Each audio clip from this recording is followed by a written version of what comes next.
नमस्कार जय जगन्नाथ दर्शक बंधु शुभ सकाळ मु लिपुन आपण मानकु स्वागत करुछि लिपुन ओडिया न्यूज को। आज मु आपण पाखकु ओडिशा तथा देश विदेशर 25टी बछा बछा गुरुत्वपूर्ण खबर नै करि आछि। जे खबर गुडिक आपण माने जानिबा निहाती जरूरी, सेति पई भिडियोटी को शेष पर्यंत देखंतु। ता सहित आपण ए न्यूज को केउ जिल्ला देखुछंती आमगु कमेंट माध्यम रे जणांतु। आम चैनल रे नुवा करि आसीथिले दया करि चैनल टी को एबे ही सब्सक्राइब कर दियंतु। पाखरे आसुथिबा बेल आइकन को प्रेस कर रखंतु, जहा फल रे एभली गुरुत्वपूर्ण खबर आसिले आपण सर्वप्रथमे नोटिफिकेशन जरिया रे पाई परिबे। तेबे डेरी न करी चलंतु आजिर खबर उपरे नजर पकेइबा। आजिर प्रथम खबर मे 12 रे सीबीएसई रिजल्ट प्रकाश पाइबा संभावना। केंद्रीय माध्यमिक शिक्षा बोर्ड परीक्षा फल आसंदा 12 तारिख रे प्रकाश पाइबा संभावना अछि। एनै जातीय गणमाध्यम रे चर्चा हेउछि। सीबीएसई दशम और द्वादश श्रेणी रिजल्ट मे तृतीय सप्ताह रे प्रकाश पाई पारे। तेबे एनै सीबीएसई पक्षरु कोनोसी स्पष्टीकरण मिलि नाही। अन्यपटे चलित वर्षरु मेरिट लिस्ट प्रकाश पाइबो नाही, अर्थात टॉपर तालिका प्रकाश पाइबो नाही। तो दर्शक बंधु चलंतु नजर पकेइबा परवर्ती खबर उपरे। राहुल को 5 ग्यारंटी देश में कांग्रेस आनिबो महालक्ष्मी योजना। आज उत्तर प्रदेश रायबरेली लोकसभा आसन पाई नामांकन भरिछंती कांग्रेस पोस्टर बॉय राहुल गांधी, जहा फल रे कांग्रेस सांसद राहुल को रायगड़ा गस्त बातिल होईछि। हेले वीडियो वार्ता माध्यम रे रायगड़ा रे आयोजित कांग्रेस न्याय समावेश जनसभा को संबोधित करिसंती राहुल गांधी। एथि सहित 5 ग्यारंटी कथा कहिसंती राहुल। रायगड़ा रे आयोजित न्याय समावेश रे वीडियो वार्ता माध्यम रे जोड़ी होई राहुल गांधी देइछंती 5 ग्यारंटी, जेउथिरे महिलांग पई महालक्ष्मी योजना आनिया पई से निष्पत्ति नैछंती। तो दर्शक बंधु चलंतु नजर पकेइबा परवर्ती खबर उपरे। सर्भे नारे भोटर को प्रलोभन दियंतु नाही, सबु दल को निर्वाचन आयोग को कड़ा चेतावनी। देश में जारी लोकसभा निर्वाचन मध्य निर्वाचन आयोग सबु जातीय और आंचलिक दल गुडी को देइछंती कड़ा चेतावनी। कहिसंती भोटर को लभाया पई कोनोसी निर्वाचन पर प्रलोभन दियंतु नाही। निर्वाचन आयोग राजनीतिक दल को सर्भे नारे निर्वाचन पर लाभ केंद्रिक योजना गुडी मतदाता को पंजीकरण न करने को निर्देश देइछंती। निर्वाचन आयोग कहिसंती कि मतदान आଳରେ लाभ बा प्रलोभन संभावना भ्रष्ट आचरण सह समान। तो दर्शक बंधु चलंतु नजर पकेइबा परवर्ती खबर उपरे। कृषक पई आसिला खुशी खबर, आहुरी 90 लाख चाषी पाइबे पीएम किसान टंका। निकट रे कृषक अकाउंट को केंद्र सरकार पठाइथिले प्रधानमंत्री किसान सम्मान निधि योजनार 16तम किस्ती। एहा पर सबुठी खुशीर लहरी खेली जाइथिला। वर्तमान 17तम किस्ती को नहीं आसी एक बड़ खबर, जेउथिरे चाषी मानकु 2000 टंका लेखाएं मिलिबो। भारत सरकार कृषक मानक पई प्रधानमंत्री किसान सम्मान निधि योजना आरंभ करिसंती। गत 3.5 मास मध्यरे विकसित भारत संकल्प यात्रा माध्यम रे प्राय 90 लाख नूतन हिताधिकारी जोग देइसंती। कृषि मंत्रालय एही सूचना देइछि। तेबे जेउ चाषी मानकु पूर्वरु पीएम किसान योजना रे टंका मिलुछि, सेमानकु एही टंका मध्य मिलिबो, जेउथिरे 2000 टंका लेखाएं समस्त योग्य चाषी को मिलिबो। तेबे दर्शक बंधु कोन आपण माने पीएम किसान योजना रे टंका पाउछंती कि? जदि पाउछंती तेबे हमकु कमेंट माध्यम रे निश्चित भाबरे जणांतु। तो दर्शक बंधु चलंतु नजर पकेइबा परवर्ती खबर उपरे। ओडिशा रे मिलुथिबा 20% मसला खाइबा अनुपयोगी। मसला रे एथिलीन ऑक्साइड जानिबा पई धार्य होइनी मानदंड। मसला गु नै एबे देशव्यापी चर्चा। भारतर 2टी ब्रांडर मसला को सिंगापुर और हांगकांग निषेध घोषणा करिसंती। एथिरे कर्कट रोग सृष्टिकारी रासायनिक पदार्थ रहिथिबा दुई देश दाबी करी एही पदक्षेप नैसंती, जहा लोकमानक भितरे आतंक खेलाई दैछि। अन्य पक्षरे एहार सत्यता जानिबा लागि खूब शीघ्र भारत रे एहार परीक्षण आरंभ हेबो।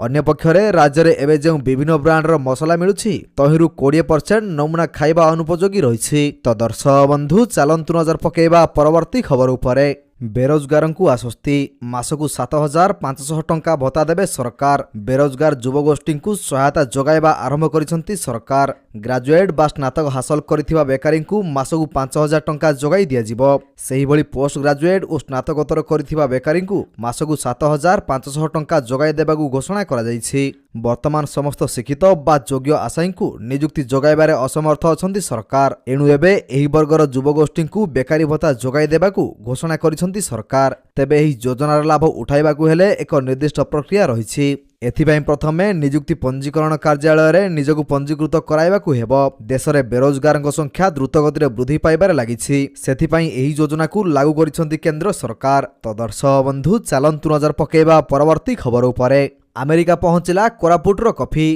कोरापुट अंचलर कॉफी जुक्तराष्ट्र अमेरिका रे पहुंची। कलिंग देशी आग्रो फाउंडेशन पक्षरु यह घोषणा करा जायछि। कोरापुटर लक्ष्मीपुर ब्लॉक रे मधु आग्रो प्लांटेशन द्वारा उत्पादन करा जायथिबा एही स्पेशलिटी कॉफी को महुरे प्रक्रियाकरण करा जायछि। ଆମେରିକାର କାଲିଫର୍ଣ୍ଣିଆ ସ୍ଥିତ ବର୍କଲେର ସ୍ୱତନ୍ତ୍ର coffee roster Kaveri coffee wars ପକ୍ଷରୁ ତାହା ପ୍ରଦାନ କରାଯାଇଛି। ଏପ୍ରିଲ 25ରେ ଆନୁଷ୍ଠାନିକ ଭାବେ ଉନ୍ମୋଚନ ହେବା ପୂର୍ବରୁ କାବେରୀ କଫି ୱାର୍ସ ପକ୍ଷରୁ ଚିକାଗୋରେ ଅନୁଷ୍ଠିତ ସ୍ପେଶିଆଲିଟି କଫି ଏକ୍ସପୋ 2024ରେ ତାହାକୁ ପ୍ରଦର୍ଶନ କରାଯାଇଥିଲା। ତ ଦର୍ଶକ ବନ୍ଧୁ ଚାଲନ୍ତୁ ନଜର ପକାଇବା ପରବର୍ତ୍ତୀ ଖବର ଉପରେ। ସରକାରଙ୍କ ବଡ଼ ପଦକ୍ଷେପ, ଏବେ ଆୟକର ନଦେଲେ କଟିବ ସିମ୍ କାର୍ଡ। ପାକିସ୍ତାନରେ ଏବେ ସରକାର ବଡ଼ ପଦକ୍ଷେପ ଗ୍ରହଣ କରିବାକୁ ଯାଉଛନ୍ତି। ଲୋକଙ୍କ କାର୍ଯ୍ୟକଳାପରେ ପାକିସ୍ତାନ ସରକାର ଏତେ ଅସନ୍ତୋଷ ପ୍ରକାଶ କରିଛନ୍ତି ଯେ ବର୍ତ୍ତମାନ ଏହା ବିରୋଧରେ ବଡ଼ ପଦକ୍ଷେପ ନେବାକୁ ଯାଉଛନ୍ତି। ପାକିସ୍ତାନର କର୍ତ୍ତୃପକ୍ଷ ଟିକସ ଖିଲାପକାରୀଙ୍କ ବିରୋଧରେ କାର୍ଯ୍ୟାନୁଷ୍ଠାନ ଗ୍ରହଣ କରିବାକୁ ନିଷ୍ପତ୍ତି ନେଇଛନ୍ତି। ଏହା ଅନ୍ତର୍ଗତ 5 ଲକ୍ଷରୁ ଅଧିକ ଟ୍ୟାକ୍ସ ଡିଫଲ୍ଟଙ୍କର ମୋବାଇଲ ଫୋନ୍ ସିମ୍ କାର୍ଡକୁ ଅବରୋଧ କରିବାକୁ ନିଷ୍ପତ୍ତି ନିଆଯାଇଛି। ତ ଦର୍ଶକ ବନ୍ଧୁ ଚାଲନ୍ତୁ ନଜର ପକାଇବା ପରବର୍ତ୍ତୀ ଖବର ଉପରେ। ମାଲ ଗୋଦାମରେ ହରଡ଼ ଡାଲି କିଲୋ ପିଛା 165 ଛୁଇଁଲା। ପୁଣି ଆରମ୍ଭ ହୋଇଛି ହରଡ଼ ଡାଲିର କଳାବଜାରୀ।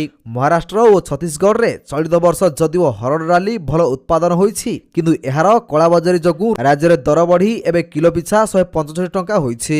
ଫେବୃଆରୀ ମାସରେ ଡାଲି କିଲୋ ପିଛା 130 ଟଙ୍କା ଥିବା ବେଳେ 2 ମାସରେ 35 ଟଙ୍କା ବଢ଼ିଯାଇଛି। ମାଲ ଗୋଦାମରେ 2 ପ୍ରକାର ହରଡ଼ ଡାଲି ବିକ୍ରି ହେଉଛି। ଗୋଟିଏ ପ୍ରକାର ଡାଲି କେଜି ପିଛା 152 ଟଙ୍କା ଓ 165 ଟଙ୍କା ମୂଲ୍ୟରେ ବିକ୍ରି ହେଉଛି। ତ ଦର୍ଶକ ବନ୍ଧୁ ଚାଲନ୍ତୁ ନଜର ପକାଇବା ପରବର୍ତ୍ତୀ ଖବର ଉପରେ। 43 ଡିଗ୍ରୀ ଉପରେ 8 ସହରର ତାପମାତ୍ରା। 45 ଡିଗ୍ରୀ ସହ ବଲାଙ୍ଗୀର ସବୁଠୁ ଉତ୍ତପ୍ତ ସହର। ରାଜ୍ୟରେ ଗ୍ରୀଷ୍ମ ପ୍ରବାହ ଜାରି ରହିଛି। 45 ଡିଗ୍ରୀ ସହ ବଲାଙ୍ଗୀର ରାଜ୍ୟର ଉତ୍ତପ୍ତ ସହର ହୋଇଛି। ରାଜ୍ୟର 29 ସହରରେ ଆଜି 40 ଡିଗ୍ରୀ କିମ୍ବା ଅଧିକ ଦିନ ତାପମାତ୍ରା ରେକର୍ଡ ହୋଇଛି। 43 ଡିଗ୍ରୀ ଉପରେ 8 ସହରର ତାପମାତ୍ରା ରେକର୍ଡ ହୋଇଛି। ଭୁବନେଶ୍ୱର ଓ କଟକରେ ମଧ୍ୟ ତାପମାତ୍ରା ହ୍ରାସ ପାଇଛି। ରାଜ୍ୟରେ ଅନେକ ସ୍ଥାନରେ ଦିନ ତାପମାତ୍ରାରେ 3 ରୁ 4 ଡିଗ୍ରୀ ଯାଏଁ ହ୍ରାସ ଘଟିବା ସମ୍ଭାବନା ରହିଛି ବୋଲି ପାଣିପାଗ ବିଭାଗ ପକ୍ଷରୁ କୁହାଯାଇଛି। ଆଗାମୀ 2 ଦିନ ପରେ ଉପକୂଳରେ ହିଟ୍ ୱେଭରେ ବ୍ରେକ୍ ଲାଗିପାରେ। ଆସନ୍ତା 6 ତାରିଖ ପରେ ରାଜ୍ୟରୁ ଗ୍ରୀଷ୍ମ ପ୍ରଭାବରେ ବ୍ରେକ୍ ଲାଗିବା ସମ୍ଭାବନା ରହିଛି। ତ ଦର୍ଶକ ବନ୍ଧୁ ଚାଲନ୍ତୁ ନଜର ପକାଇବା ପରବର୍ତ୍ତୀ ଖବର ଉପରେ। ଇସ୍ତଫା ଦେଲେ Paytm money CEO Varun Sridhar. Rakesh Singh ସମ୍ଭାଳିବେ କାର୍ଯ୍ୟଭାର।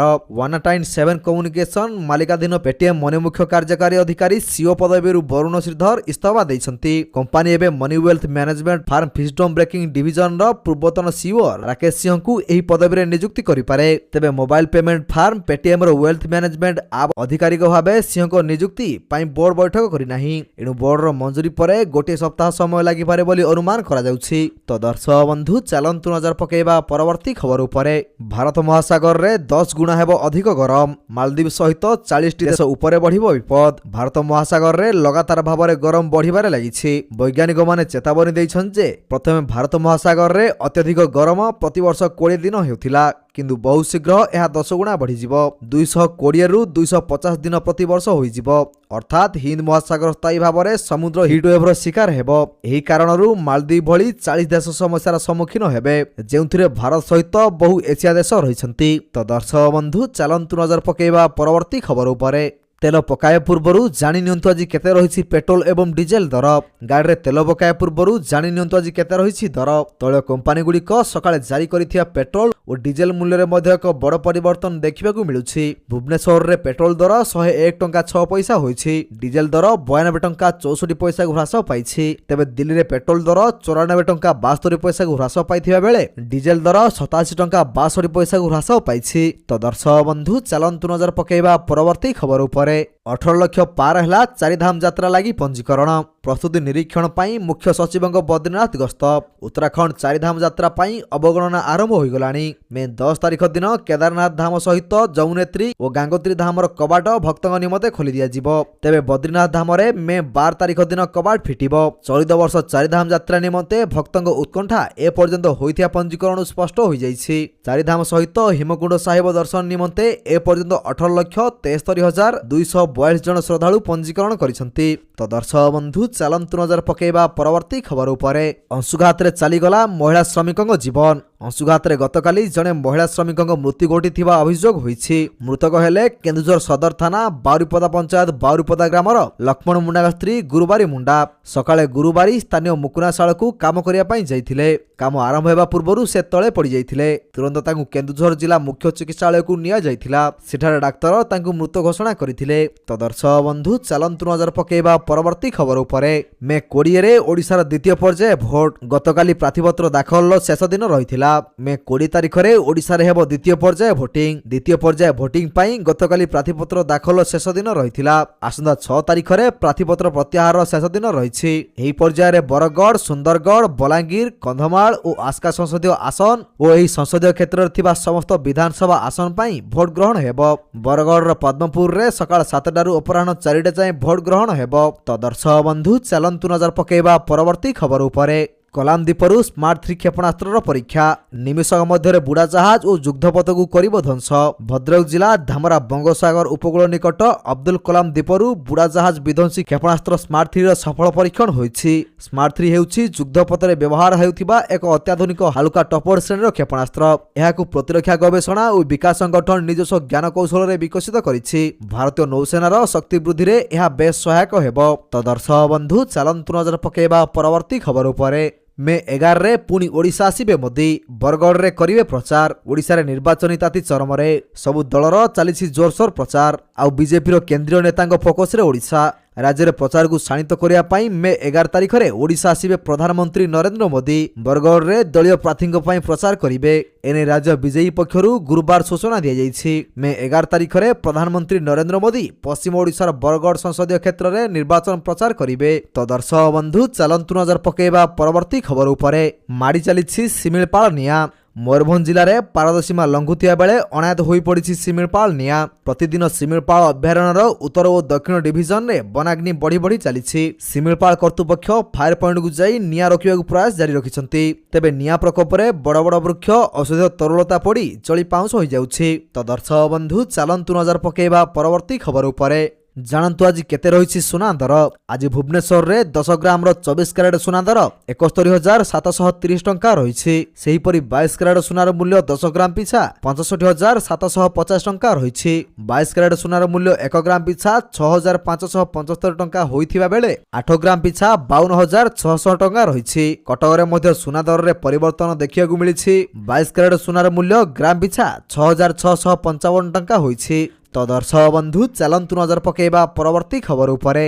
यूक्रेन युद्ध में 1.5 लाख रूस सैनिक निहत होइथिबा आकलन कला फ्रांस। यूक्रेन उपर आक्रमण समय 1.5 लाख रूस सैनिक प्राण हराइथिबा आकलन करिछि फ्रांस। शुक्रवार प्रकाशित एक साक्षात्कार रे एभଳି एक सांघातिक खुलासा करिसंती फ्रांस वैदेशिक मंत्री स्टेफेन मेसर्ज। रूस एक खबर कागज नेभा गजेट यूरोप सह आलोचना करी सेर्जन कहिसंती जे युद्ध में आहतों समेत मोट रूस आहतों संख्या वर्तमान 5 लाख हेबो। तो दर्शक बंधु चलंतु नजर पकेबा परवर्ती खबर उपरे। तो दर्शक बंधु प्रत्येक दिन होइपरि सकाळर गुरुत्वपूर्ण खबर गुड़िक देखिया पई आम चैनल को सब्सक्राइब कर दियंतु। काहेकि प्रत्येक दिनर एपरि बछा बछा खबर गुड़िए आमे आपण मानन पई नेई करि आसुछु। जहार अपडेट आपण माने आम चैनल माध्यम रे पाई परिबे। तेनु चैनल को सब्सक्राइब करी बेल आइकन को प्रेस करिया पई जमार भूलंतु नाही। वीडियो को शेष पर्यंत देखिथिबारु आपनको बहुत बहुत धन्यवाद। जय जगन्नाथ।